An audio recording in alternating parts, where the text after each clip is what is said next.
gli spalti del 21 settembre che sono uno spettacolo, e questa è la cosa che ci piace vedere dello sport.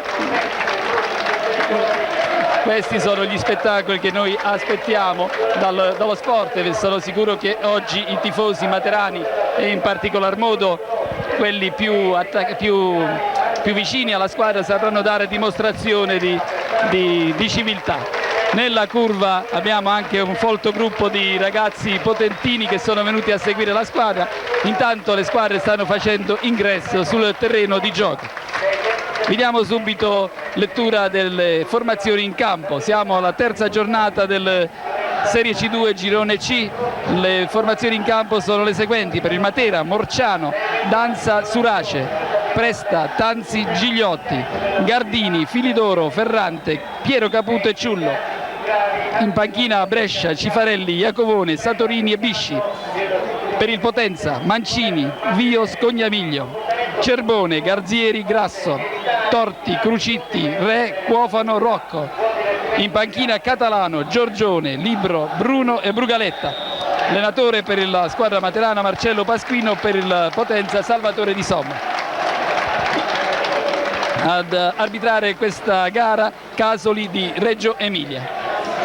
Quindi vi dicevo, terza giornata di campionato e subito è derby, un incontro che è molto atteso ovviamente dalle opposte tifoserie. Mancava ormai da alcuni anni questo derby, ritorna per effetto di questa stagione con il Matera che ha acquisito il diritto a disputare il campionato di C2 dopo alcuni anni di dilettantismo. Ritorna quindi nel calcio professionistico il Matera, ritorna oggi alla grande con questo incontro veramente di cartello. Riteniamo che sia senz'altro di questa terza giornata l'incontro più atteso e sicuramente più spettacolare sul piano del gioco. Abbiamo anche in cartello nella giornata di oggi altri incontri come Bisceglie Catanzaro, Puteolana Formia, Juve Stabia Lodigiana, Latina Astrea, Molfetta Altamura, Savoia Atletico Leonzio, Trani Cerveteri, Turris Battipagliese, Vigor Lamezia San Giuseppese e Matera Potenza, di cui state vedendo le immagini. Arbitro ancora a consultare il cronometro. Partiti, questo è il calcio d'inizio della terza giornata, il derby Matera-Potenza, con il Matera che tenta subito una sortita in avanti.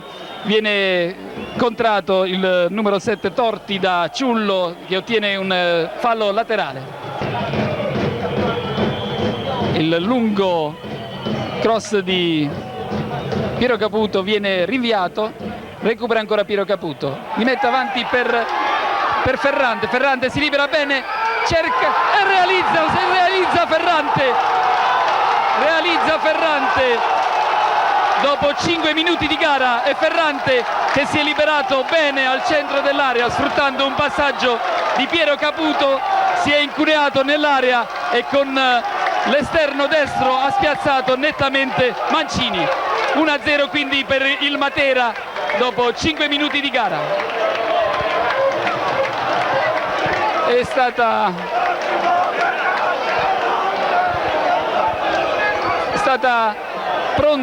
stato pronto l'inserimento di Ferrante sul passaggio di Piero Caputo, che adesso rimedia comunque un'ammonizione. Evidentemente deve aver esagerato un po' nel esternare la sua gioia. L'arbitro non ha gradito questo atteggiamento e ha ammonito Piero Caputo. Calcio piazzato,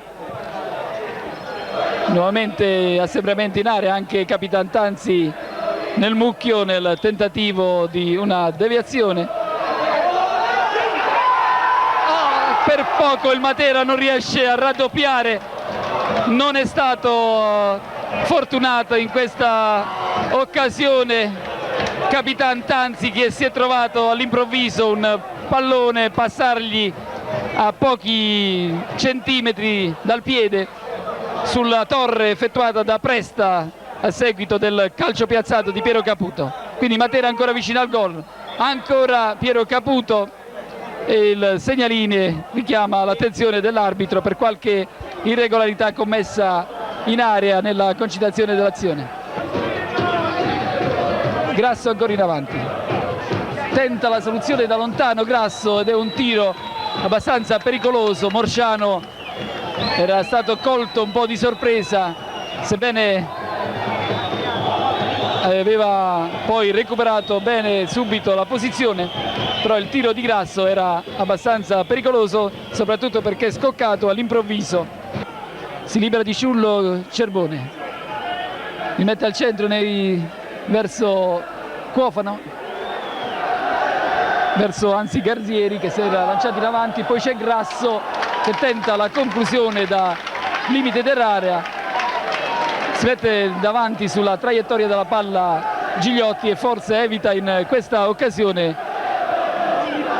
qualche brutto guaio per Morciano. Quindi sta per iniziare il secondo tempo, non ci sembra almeno di vedere sostituzioni tra i giocatori schierati anche per questi secondi 45 minuti.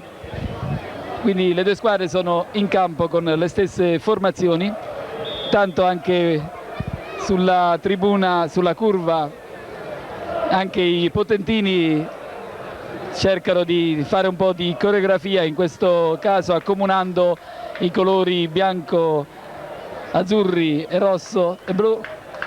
Quindi anche questo è un gesto che si potrebbe apprezzare dal punto di vista della tifoseria. Scognamiglio, poi c'è Filidoro che lancia sulla destra per Piero Caputo.